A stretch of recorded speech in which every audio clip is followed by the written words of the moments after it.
नमस्कार दोस्तों, peak PCS के इस वीडियो में आप लोगों का स्वागत है। उम्मीद करते हैं सभी लोग बढ़िया होंगे।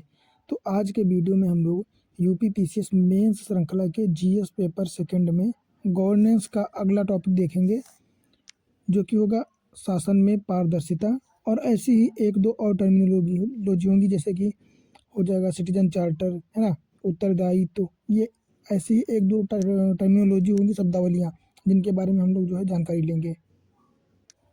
तो देखते हैं पहला क्या हो जाएगा, शासन में पारदर्शिता, है ना, ट्रांसपेरेंसी इन गवर्नेंस। बात करें पारदर्शिता की, तो देश में सुशासन हेतु शासन में पारदर्शिता क्या है, बहुत ही महत्वपूर्ण है ना। बात करेंगे पारदर्शिता होती क्या है, पारदर्शिता का मतलब क्या होता है, तो खुलापन, सूचना की आसानी से प्राप्ति व उत्तरदायित्व, है ना। ये क्या होती है, यही पारदर्शिता होती है कि किसी भी लोकतांत्रिक व्यवस्था में जवाबदेही व पारदर्शिता बुनियादी मूल्य होते हैं। क्या होते हैं, बुनियादी मूल्य। अगर बात करें पारदर्शिता की विशेषताएं या इससे संबंधित बातें, तो इसमें जन भागीदारी होती है ना। पारदर्शिता में जन भागीदारी होनी चाहिए, खुलापन होना चाहिए तथा जवाबदेहिता, है ना, कि जवाबदेही भी होनी चाहिए कि कौन सी प्रक्रियाएं या कौन सी योजनाएं चलाई जा रही हैं, किस प्रकार की हैं, है ना, उनका उद्देश्य क्या है और उनका जो मीडियम है वो क्या है। इन सभी प्रकार की जानकारियाँ, जवाबदेहिता, सारी चीज़ें होनी चाहिए। और पारदर्शिता का मतलब होता है शक्ति का विकेंद्रीकरण, है ना, शक्तियों का फैलाव। एक व्यक्ति में सारी शक्तियाँ ना होके अन्य अन्य प्रकार की शक्तियाँ अन्य अन्य लोगों को दी जाना, है ना। फिर बात करें लोक सेवक व जनता के मध्य जो है विश्वास। लोक सेवक और जनता, इन दोनों के मध्य विश्वास बना होना चाहिए। एक दूसरे के प्रति सहयोग और समन्वय की भावना का होना भी पारदर्शिता से संबंधित है ना। और क्या हो जाएगा, संवैधानिक मूल्यों पर आधारित कार्यप्रणाली होनी चाहिए, ना कि अपने मन की, कि जो भी मन आए वो करो। पहले से जो कानून निर्मित हैं, जो संविधान में प्रावधान दिए गए हैं, उनके हिसाब से शासन करना, उनके हिसाब से लोगों को सेवाएं प्रदान करना, है ना। फिर हो जाएगा सूचना का अधिकार होना चाहिए लोगों को, इससे पारदर्शिता बढ़ती है। सूचना का अधिकार का मतलब, अगर हमको किसी चीज़ की जानकारी लेनी है, किसी विभाग की जानकारी लेनी है, तो मैं ले सकता हूँ। ये अधिकार जनता के पास होना चाहिए, है ना। सार्वजनिक फंड का सदुपयोग करना चाहिए। जो सार्वजनिक योजनाओं पर किया जाने वाला खर्चा या रुपया होता है, पैसा सरकार का, है ना, हालांकि वो होता तो भारतीय जनता का ही है, पर सरकार का जो होता है उसका सदुपयोग किया जाना चाहिए, ना कि दुरुपयोग। पक्षपात रहित होना चाहिए। और जन सेवक की दक्षता, है ना, उसमें स्किल्ड होनी चाहिए, एकदम बढ़िया दक्ष होना चाहिए, बेहतर। तो ये सब क्या है, ये सब पारदर्शिता से संबंधित हैं बातें हैं, है ना। अगर बात करें शासन में पारदर्शिता ये के संस्थागत उपाय क्या है, किस प्रकार से शासन में संस्थागत रूप से पारदर्शिता को बढ़ाया जा सकता है, इसको स्थापित किया जा सकता है। तो एक तो हो जाएगा संसदीय नियंत्रण, है ना। संसदीय नियंत्रण की बात करें, संसदीय नियंत्रण कैसे बनाया जाता है, एक तो प्रश्न पूछ करके, है ना, बहस होती है, वाद विवाद होता है, इससे आपस में समन्वयता होती है, समन्वयन होता है ना। और एक बेहतर निर्णय तक पहुँचने में जो है आसानी मिलती है। फिर बात करें लोकपाल एवं लोकायुक्त नामक योजना संस्थाओं की व्यवस्था की गई है ना, जो कि पारदर्शिता को बढ़ावा देता है। यहाँ तक प्रधानमंत्री तक के पद के लिए भी ये अप्लाई कर सकता है ना। तो सभी प्रकार की सरकारी अधिकारियों के लिए जो है उनकी जांच कर सकता है लोकपाल एवं लोकायुक्त, है ना। उनके लिए सभी प्रकार की जो है जांच करता है कि कहीं भ्रष्टाचार तो नहीं है, इस प्रकार की जानकारी प्रदान करता है। इनके माध्यम से भी शासन में पारदर्शिता आती है ना। फिर जन जागरूक या जो जागरूक समाज होता है, जिसको जानकारियाँ होती हैं, वो अपने अधिकारियों के प्रति जागरूक होता है ना। फिर बात करें व्यवस्थापिक ढांचे की बात करें, तो व्यवस्थापिका ढांचा के द्वारा जो है राइट टू इंफॉर्मेशन अधिनियम 2005 में लाया गया, जिससे लोगों को अपनी जानकारी, अपने अधिकार प्राप्त करने की और आसानी हो गई। ठीक है। समय पर वस्तु व सेवा की डिलीवरी, ये भी क्या है, ये भी पारदर्शिता को बढ़ावा देती है। मिशन कर्मयोगी हो गया, जो कि इसके पहले चैप्टर में हम लोगों ने पढ़ा भी था। क्या है मिशन कर्मयोगी, कि सिविल सेवाओं को इस प्रकार की जानकारी देना कि नैतिक हो, है ना, दक्षतापूर्ण कार्य करें, ट्रांसपेरेंसी आए, उत्तरदायित्व हो, है ना, इंटीग्रिटी बनाए रखें, अपनी अपने मूल्यों को कभी भी बेचें ना, या उनके प्रति भ्रष्टाचार ना बढ़ावा दें। ये सब क्या है, ये सब मिशन कर्मयोगी के तहत लोगों को दक्ष बनाने की प्रक्रिया है। फिर बात करें स्वतंत्र न्यायपालिका व स्वतंत्र मीडिया, है ना। भारत में जो है स्वतंत्र न्यायपालिका है, किसी भी प्रकार के दबाव के चलते जो है कानून का निर्माण नहीं करती है। और मीडिया भी स्वतंत्र है ना। और वर्तमान की बात करें तो सोशल मीडिया तो एकदम स्वतंत्र है, जो भी चाहे वो भी करता है। अगला क्या हो जाएगा, ई गवर्नेंस हो जाएगा, इसके साथ सेवोत्तम मॉडल, है ना, ICT, information and communication technology. ये सारी चीज़ें क्या हैं, ये सारी चीज़ें जो है पारदर्शिता को बढ़ावा देती हैं। जितना ही डिजिटलीकरण बढ़ता चला जाएगा, उतना ही जो है पारदर्शिता बढ़ती चली जाएगी। बात करें गुड गवर्नेंस, तो ये सब हालांकि हम लोगों ने देख लिया है गुड गवर्नेंस के क्या कंपोनेंट हो जाएंगे। राइट टू इंफॉर्मेशन हो जाएगा, citizen charter, e governance, Lokpal and Lokayukta, है ना, लोक सेवा गारंटी कानून, मिशन कर्मयोगी, विसल ब्लोअर संरक्षक विधेयक। बात करें विसल ब्लोअर वो इंसान होता है जो किसी की जो खुफिया जानकारी देता है और उसको जो है सुरक्षा प्रदान की जाती है। मान लो मुझे पता चला कि ये एक अधिकारी है, ठीक है, मान लो ए ये विसल ब्लोअर है और बी एक अधिकारी है ना, और ये भ्रष्टाचार कर रहा है और पकड़ा गया है, इसके प्रति इनके पास कोई प्रूफ है, तो ये इनके बारे में बताएगा, लेकिन चुपके से बताएगा, है ना, खुल के नहीं बताएगा, मतलब एनोनिमिटी रूप में जो बताएगा, है ना, अनियमित रूप से चुपचाप, और इसको जो है सरकार सुरक्षा देगी, तो ये क्या हो जाएगा, ये विसल ब्लोअर हो जाएगा एक प्रकार से। तो यही है विसल ब्लोअर। फिर अगला हम लोग बात करेंगे कौन सी टर्मिनोलॉजी हो जाएगी, जवाबदेही और नैतिक शासन, है ना, अकाउंटेबिलिटी और एथिकल गवर्नेंस।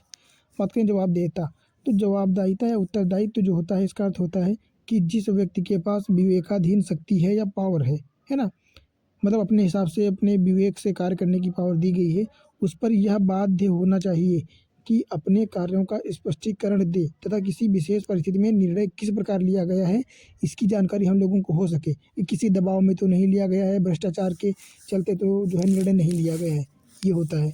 मतलब व्यक्ति या संगठन के प्रदर्शन व व्यवहार के लिए जिम्मेदारी की गारंटी ही क्या है, जवाबदेहिता है ना। उदाहरण की बात करते हैं तो सरकारी योजनाओं जैसे मनरेगा में परिसंपत्तियों के निर्माण की जवाबदेहिता सुनिश्चित करने के लिए क्या किया गया है, जियो टैगिंग का प्रावधान किया गया है। किसका, जियो टैगिंग का। इसी प्रकार अगला उदाहरण बात करें तो भारतीय रेलवे द्वारा ट्विटर के माध्यम से ऑनलाइन निकाय व्यवस्था, है ना, रेलवे की अपने उपभोक्ताओं के प्रति जवाबदेहिता को क्या करता है, सुनिश्चित करता है। तो ये भी एक ट्रांसपेरेंसी को बढ़ावा देता है।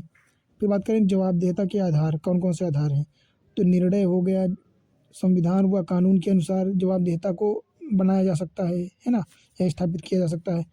फिर तार्किकता के आधार पर किया जा सकता है ना, सर्वश्रेष्ठ निर्णय तक पहुंचने के लिए, और तथ्यों का प्रकटीकरण, है ना, लोगों को तथ्यों की जानकारी प्रदान करना, और नैतिक संहिता व नैतिक आचरण हो जाएगा, है ना, code of ethics and code of conduct के माध्यम से भी जवाबदेहिता को सुनिश्चित किया जा सकता है। तो ये इतने सारे उपाय हो जाएंगे इसके जवाबदेहिता को सुनिश्चित करने के।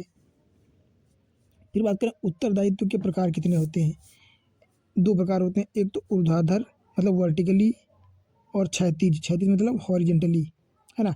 तो ऊर्ध्वाधर की बात करें तो ऊर्ध्वाधर में अपने उच्च अधिकारियों व संस्था के प्रति उत्तरदायित्व, है ना, इसे क्या हो जाएगा, प्रधानमंत्री के प्रति किसके, मतलब मान लो अन्य मंत्री प्रधानमंत्री के लिए रिस्पॉन्सिबल होते हैं और प्रधानमंत्री राष्ट्रपति के प्रति, है ना। इसी प्रकार बात करें IAS अधिकारी, IPS अधिकारी, ये अपने उच्च अधिकारी से, और वो गृह मंत्री सचिव गृह मंत्री या गृह सचिव से संबंधित होता है। तो ये एक हायरार्की बन जाती है ना। जैसे क्या हो जाएगा, सबसे ऊपर संसद है, उसके नीचे कार्यपालिका, उसके नीचे मंत्री हो जाएंगे, फिर मुख्य सचिव हो जाएंगे, फिर सचिव हो जाएंगे, फिर IAS अधिकारी हो जाएंगे, है ना।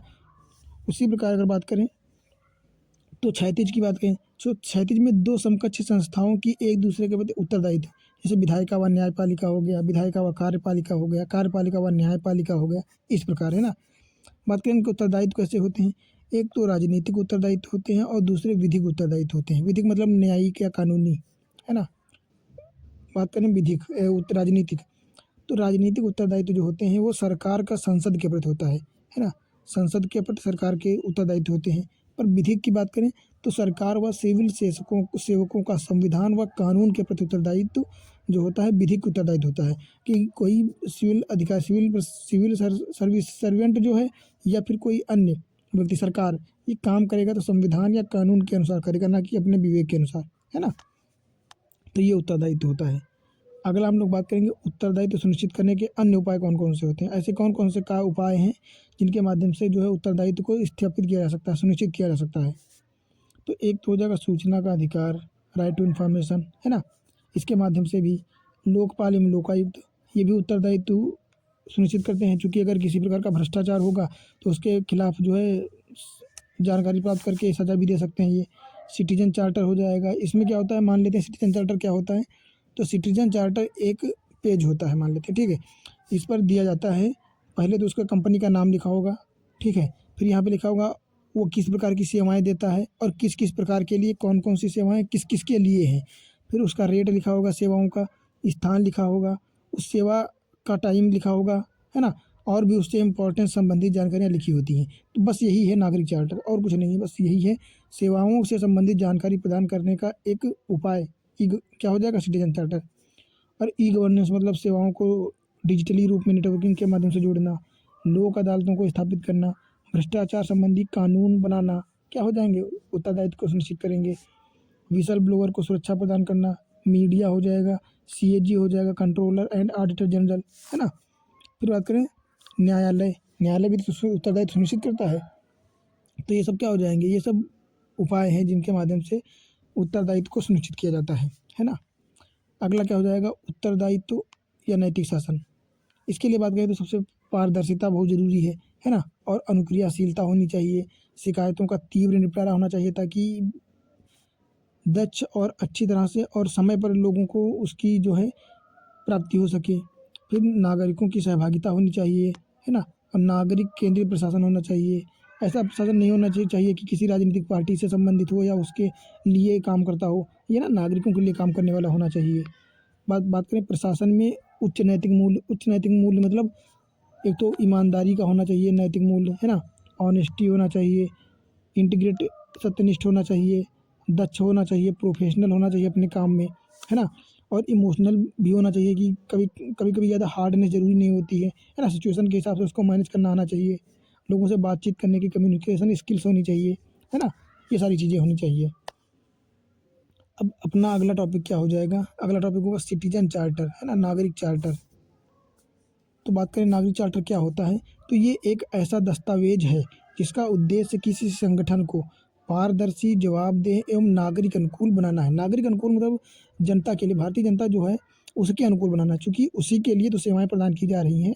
मान लो एक कंपनी है, तो अगर उसमें नागरिक चार्टर ही नहीं होगा तो लोगों को कैसे पता चलेगा कि इस कंपनी में एक्चुअल में बन क्या रहा है ना, बन क्या रहा है, किस प्रकार का बन रहा है, और जो चीज़ें बन रही है उसमें किस प्रकार का सम्मिश्रण किया जा रहा है।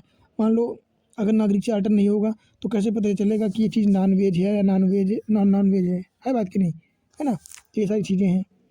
वैश्विक स्तर पर अगर बात करें तो सिटीजन चार्टर की व्यवस्था 1991 में सबसे पहले ब्रिटेन में की गई। कहाँ थे, यूनाइटेड किंगडम में, किसके द्वारा, जॉन मेजर की सरकार द्वारा, है ना, पहला प्रयास किया गया था। फिर बात करते हैं सिटीजन चार्टर की विशेषताएं, इसके लिए क्या क्या आवश्यक चीज़ें हैं। ये तो यह एक लिखित दस्तावेज है, ठीक है, ये क्या हो जाएगा, ये एक लिखित दस्तावेज हो जाएगा। क्या लिखा होता है इस पे, संगठन की सेवाओं की गारंटी, कि संगठन में किस प्रकार की सेवाएं प्रदान की जाएंगी, उपभोक्ता अनुकूल, और कैसा होना चाहिए नागरिक चार्टर, ये उपभोक्ताओं के अनुकूल होना चाहिए, ऐसी भाषा का में प्रयोग किया गया होना चाहिए कि आम जनता भी आसानी से पढ़ सके, उसका अर्थ निकाल सके और समझ सके, है ना। गुणवत्तापूर्ण सेवाएं प्रदान करना चाहिए, निश्चित समय पर सेवा की गारंटी के बारे में जानकारी दी जानी चाहिए। तो इतनी सारी चीज़ें जो हैं ये विशेषताएं हो जाएंगी नागरिक चार्टर की। फिर बात करें इसके कौन कौन से 6 सिद्धांत हैं, है ना। सिटीजन चार्टर के 6 सिद्धांत हैं, कौन कौन से, एक तो गुणवत्तापूर्ण शिक्षा पहुँचाता, गुणवत्तापूर्ण सेवा प्रदान करता है, कैसी, गुणवत्तापूर्ण। दूसरा बात करें सेवाओं का विकल्प होता है ना, ये नहीं कि एक ही सेवा है या एक ही प्रकार से पहुँचाई जाएगी, सेवाओं का विकल्प है, जो जिसके लिए आवश्यक है उस प्रकार की सेवा प्रदान की जाएगी। और सेवाओं के मानक भी बनाए गए हैं, है ना, और उनका मूल्य भी तय होता है कि किस प्रकार मैनेज किया जाएगा। और फिर इसके लिए जो है जवाबदेहिता भी निश्चित की गई है, और पारदर्शिता तो होनी ही चाहिए, है ना। तो ये 6 महत्वपूर्ण मूल्य हो जाएंगे किसके, सिटीजन चार्टर के। फिर बात करें भारत में सिटीजन चार्टर की व्यवस्था, तो अनुक्रियाशील प्रशासन संबंधी राष्ट्रीय संवाद द्वारा इसकी सिफारिश की गई थी, किसके द्वारा, राष्ट्रीय संवाद के माध्यम से। फिर 1997 में मुख्यमंत्रियों का सम्मेलन किया गया, इसके द्वारा राष्ट्र व राज्य स्तर पर सभी संगठनों में सिटीजन चार्टर बनाने की बात की गई, है ना। अब बात करते हैं नागरिक घोषणा के उद्देश्य क्या है, सिटीजन चार्टर के क्या उद्देश्य हैं। यही उद्देश्य हैं कि संसाधनों का प्रभावी रूप से उपयोग किया जा सके, कैसा उपयोग, प्रभावी रूप से बेहतर उपयोग, है ना, सतत व समावेशी उपयोग। फिर नवाचार और सुधार को बढ़ावा देना, नागरिक चार्टर ऐसा होना चाहिए जिससे नवाचार, सृजनात्मकता की, क्रिएटिविटी को बढ़ावा मिले, है ना, खुलापन होना चाहिए, सभी जानकारियाँ एक ही जगह पर दी जानी चाहिए। और चूँकि ये नागरिकों का हक है ना, उनका अधिकार है जानने का कि उनको किस प्रकार की सेवाएं कहाँ से और कैसे प्रदान की जा रही हैं, उनका लाभ और उनका नुकसान क्या है ना, ये नागरिकों का अधिकार है। परामर्श एवं भागीदारी को बढ़ावा देता है, और ये नागरिक केंद्रित होता है ना, लोगों के लिए बनाया गया है तो उनके लिए उनके अनुकूल होना चाहिए। उचित व्यवहार होना चाहिए, है ना। हितधारक भी शामिल होने चाहिए। हितधारक मतलब सरकार, संगठन, जनता और अन्य लोग भी जो उससे संबंधित हैं, वो सभी हितधारक इसमें शामिल होने चाहिए।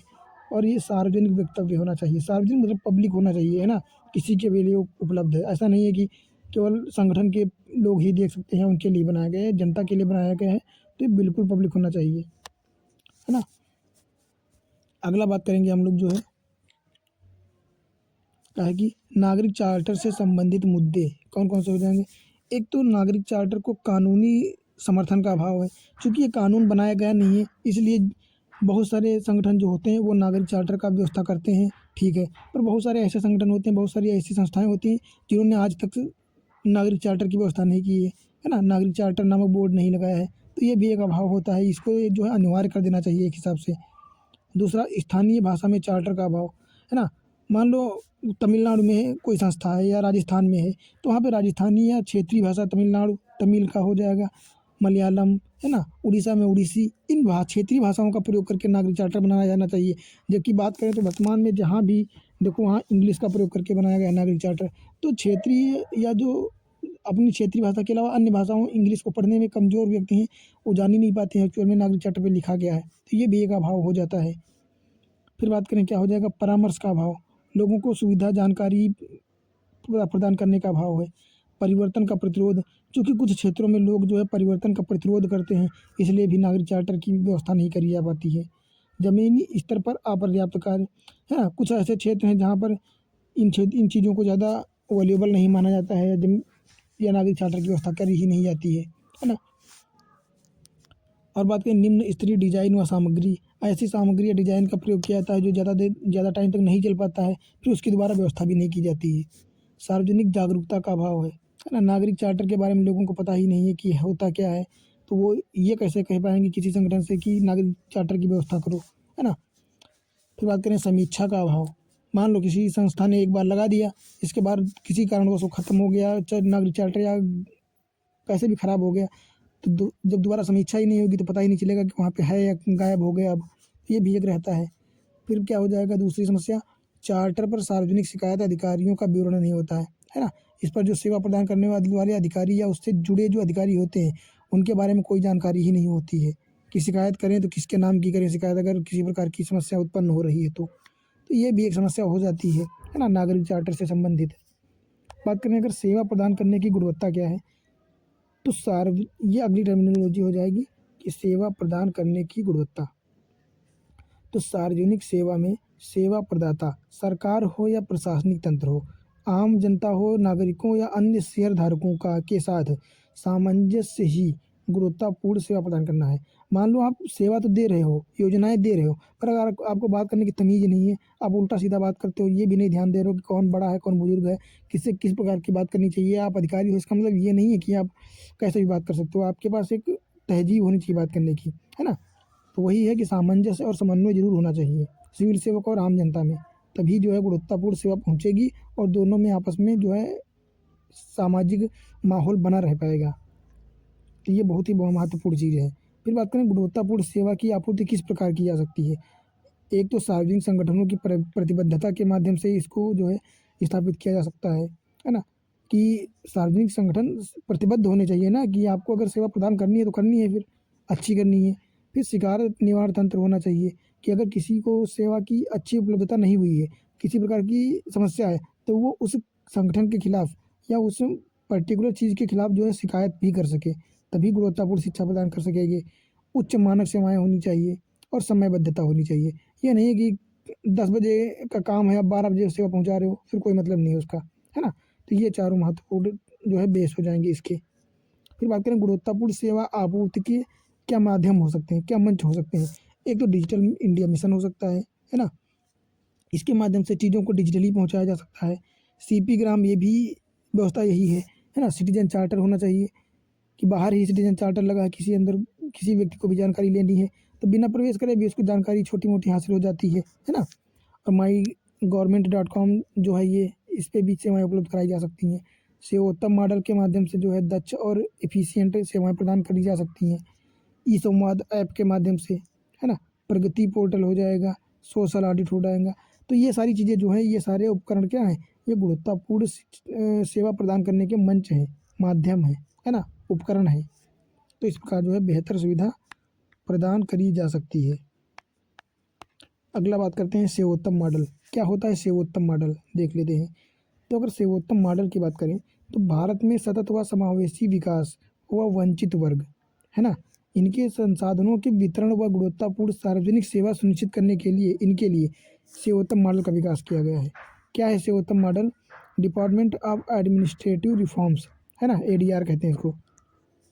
फिर क्या हो जाएगा? And public governance, GDI. तो क्या हो जाएगा? प्रशासनिक सुधार व लोक शिकायत विभाग। ये सेवोत्तम मॉडल इसके लिए बनाया गया है। तो इसकी सेवा प्लस उत्तम, सेवोत्तम का मतलब है अच्छी सेवा पहुंचाना, समय पर सेवाएं उपलब्ध कराना, है ना। जैसे नागरिक अधिकार पत्र या सिटीजन चार्टर हो गया। लोक शिकायत समाधान प्रणाली होनी चाहिए बेहतर।